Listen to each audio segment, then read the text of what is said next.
All right, Ceramics 2, so for your first project, your first real project, we are going to be making what I am calling anything but an orange jack-o'-lantern pumpkin, which means that I'm gonna give you guys creative freedom to make this into anything but an orange typical jack-o'-lantern pumpkin. All right, so for this project, and this is just the start of it. This is just like your blank canvas. So you're gonna turn it into something else. Everyone's is gonna look like similar to this up to this point, and from here is where you'll take your creativity. So you're gonna start off with 2 1-pound chunks of clay and some extra clay to make the stem. If you are guesstimating, you can kind of see compared to my hand how much the clay is, how big the clay is.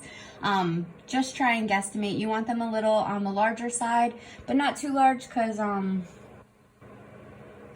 you just don't want them too small actually. All right, so you're gonna start off by turning your 2 1-pound chunks of clay into balls.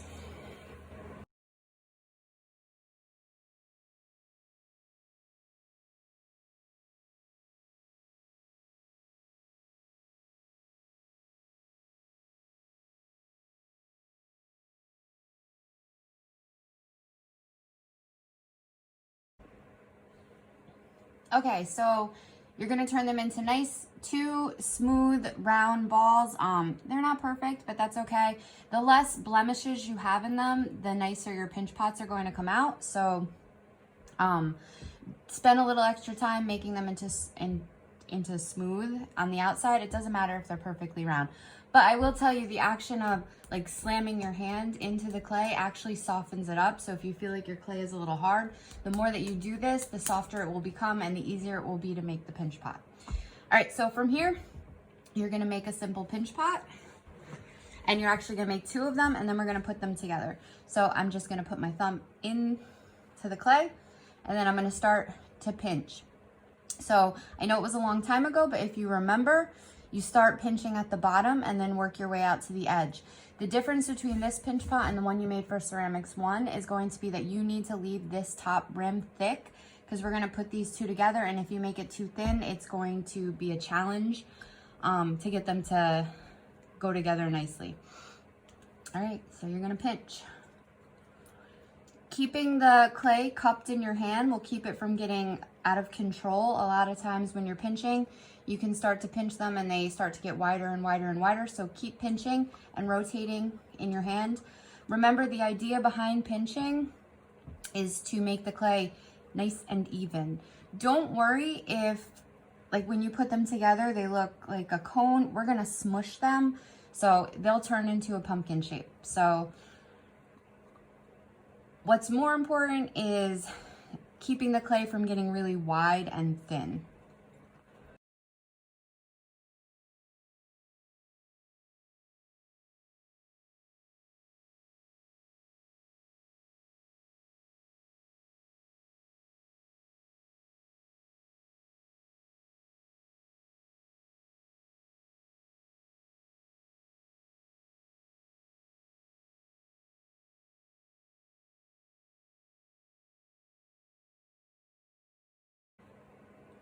Keep this part on the thicker side. The whole thing you want to be, remember, clay about the thickness of your thumb is like a good thickness to have. Too thin and it's gonna be really hard to manipulate these once they're finished.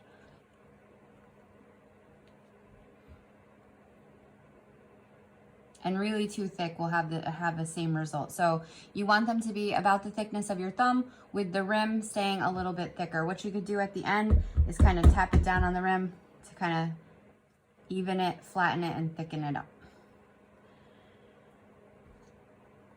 All right, so you're gonna do the same thing to the other pinch pot.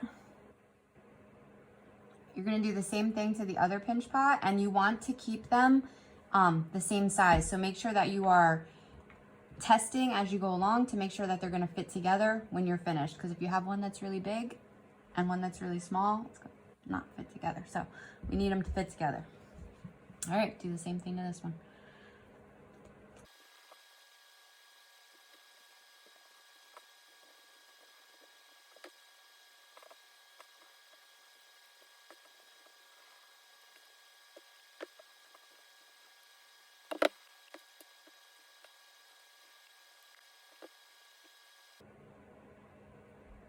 good.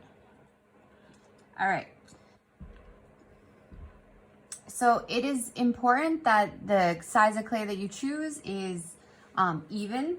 So no matter if you can weigh your clay or not, the two balls of clay that you start out with should be the same. So if you're unable to weigh your clay, just make sure that the two balls that you put together are like the same.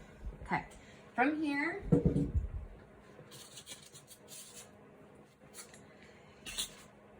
ideally, you want a serrated rib. Hopefully I can get them to ceramics too before you work on this. If not, I'm gonna show you an alternate way that you can make your own serrated rib. It won't be as good, but it will work. And a smooth rib, same thing. I'm gonna show you a way that you can make, oh, it looks like a fire over there. It's not. I'm gonna show you a way that you can make a smooth rib. It won't be the same or as good, but it will work. So we gotta work with what we got, right? All right. All right, so from here, you're gonna take the serrated rib and you're going to, hear my dog crying. You're gonna take the serrated rib and you're gonna chop up the end. This is a good way to help if you had any cracking or any uneven parts or thinner parts. It's a good way to sort of get those filled up.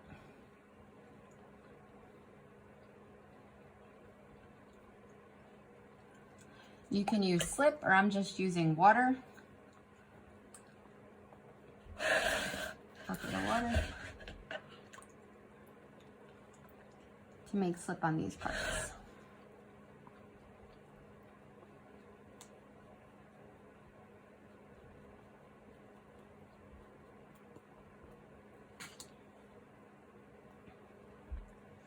I'm going to do the same thing to the other one.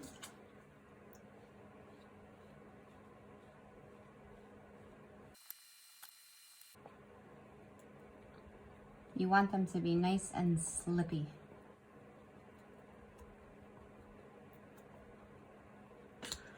All right, so I have my two serrated, slipped parts.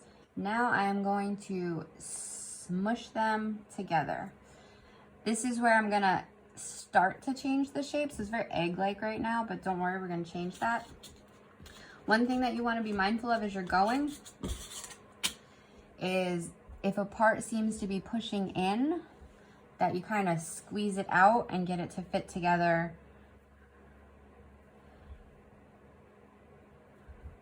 better now.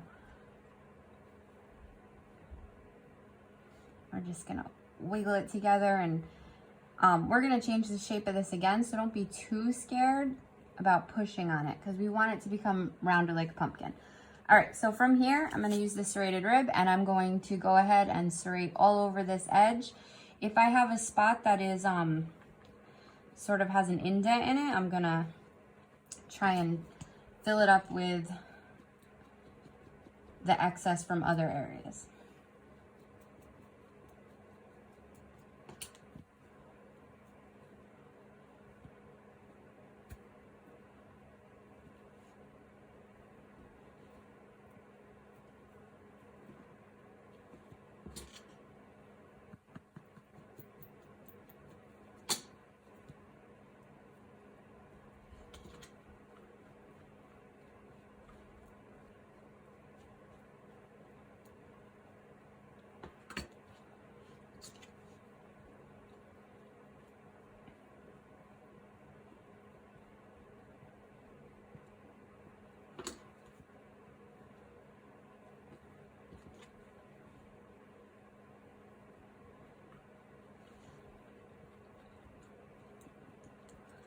Let's say that you have a part that you really can't get rid of. You could roll out a little coil of clay and kind of fill in that space with it.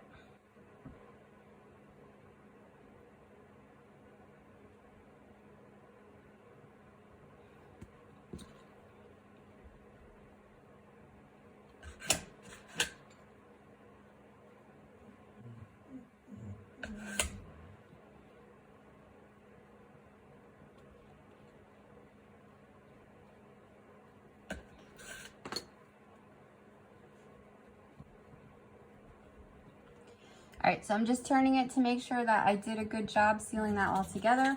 Once I think I did, I can take this smooth rib and just clean it up a little bit. The next step is gonna clean it up a lot of bit, but this one's just gonna do a little bit.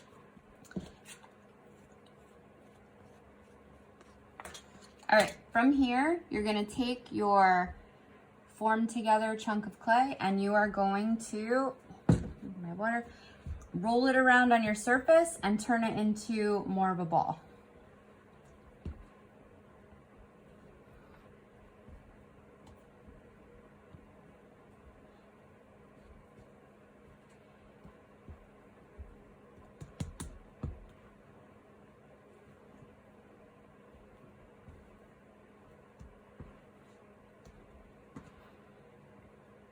All right, I'm gonna go back and I'm gonna see if I can see any place where I still see the line, and I'm gonna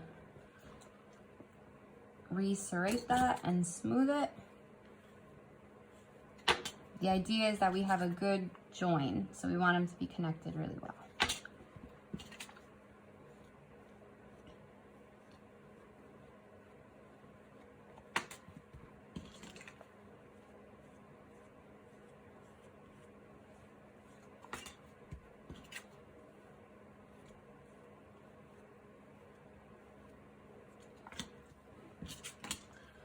Okay, I'm gonna keep rolling until I get it into the shape that I like.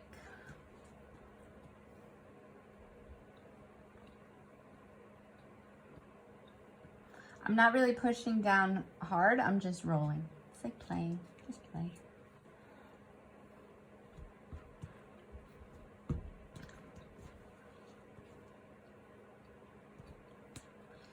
All right, once I'm happy that it's connected together, I don't see that line anymore, it's looking more like a ball, I'm gonna choose which side I want to be the bottom and which side I want to be the top, and I'm gonna look for the two ugliest sides to do that. I'm gonna put a stem on the top, and I'm going to put, well, the bottom I'm just gonna smush down, and we'll eventually cut a hole in it later, so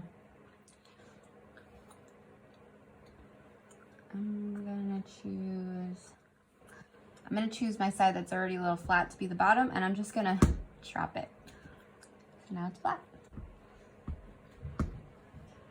My next step is to make the stem. All right, so I'm gonna take that extra chunk of clay that I pulled off the, that I put to the side, and I'm gonna roll it into the stem. I definitely don't need all of that. I'm gonna start bigger. I can always pinch off a little bit if I think it's too big, but it's hard to add if I make it too small. So before I do this, I'm just gonna make sure my surface is clean. I'm gonna start by rolling it into a ball. Again, I just start rolling it into a ball so that it's all smooth. And then I'm gonna start to roll it in my hands. And I'm just gonna roll it out.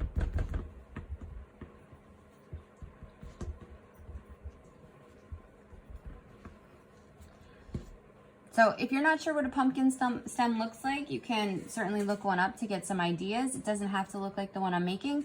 You can make one that has more of a curly Q on the end. Get fancy with it. I'm just showing you something basic, but it does not have to be what you choose to do.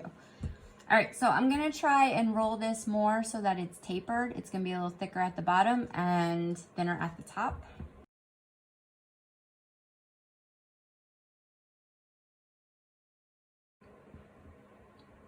All right, I'm gonna keep it straight up and down to start. One thing that I will do is I'll bring my pumpkin back over, and I'm going to push the top down.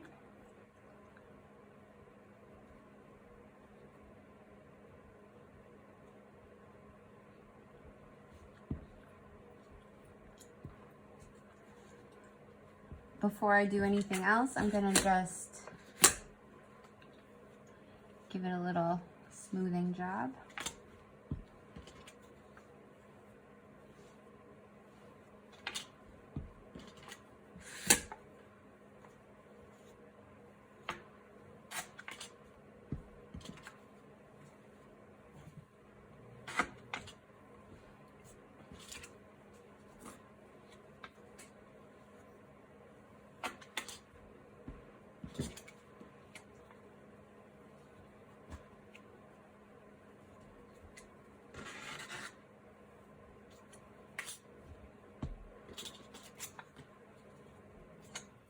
So I'm just trying to get those big crumbs off. I'm not worrying if there's lines. I'm just trying to get stuff like that off.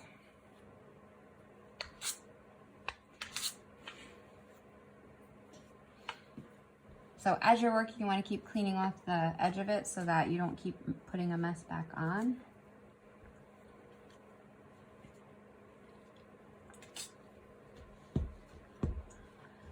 All right, so now I have my stem. So what I'm gonna do is I'm just gonna pinch out the bottom of it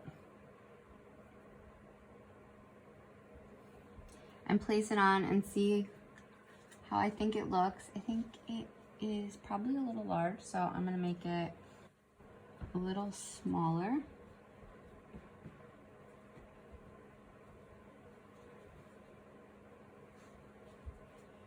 Just pulling the clay down.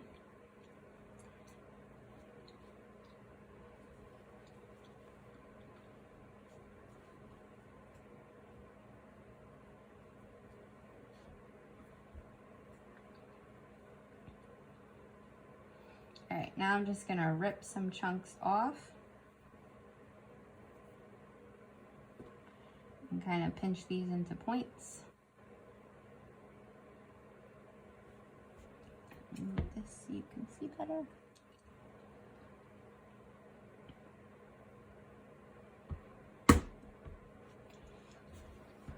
Test it on the top, and I'm happy with that. So I'm gonna leave it straight up and down for now, and then I'm gonna give it a twist after I put some lines in it. So score this, score here,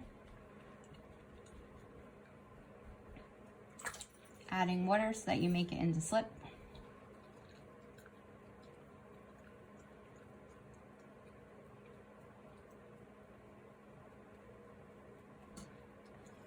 Then I'm just gonna wiggle it on.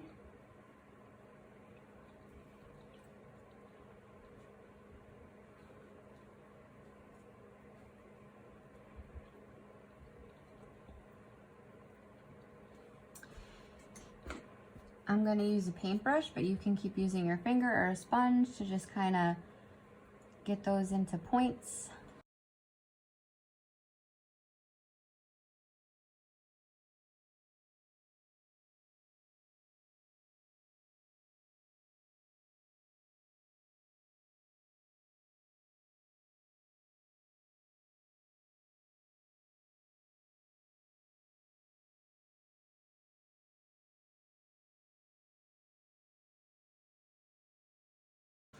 All right, the next thing I'm gonna do is I'm gonna take my popsicle stick and I'm gonna put some lines going up to this, up into the stem.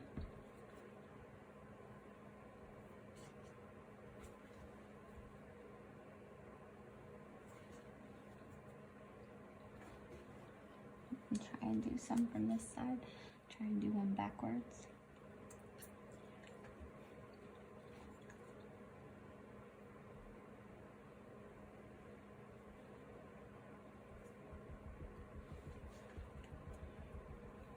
All right, so from here you can leave it straight up and down, or what I'm gonna do is I'm just gonna start to twist it.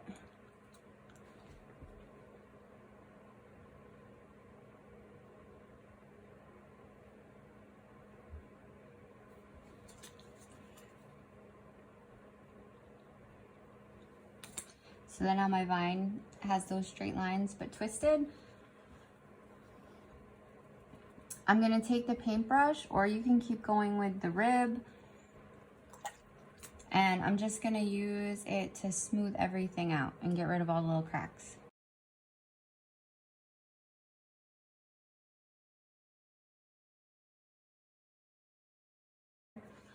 I am going to use my popsicle stick just like I did in this stem, and I'm just going to slice lines in. I put my lines kind of so that the points are in between them.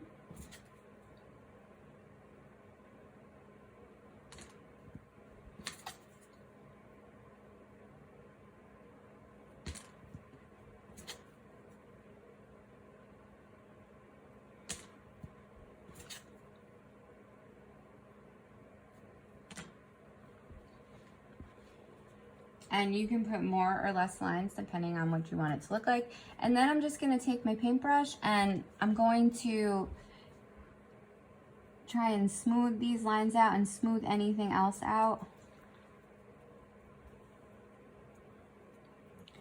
So now I'm just preparing it to become my blank canvas for whatever it is I choose to make this into that is not an orange jack-o'-lantern.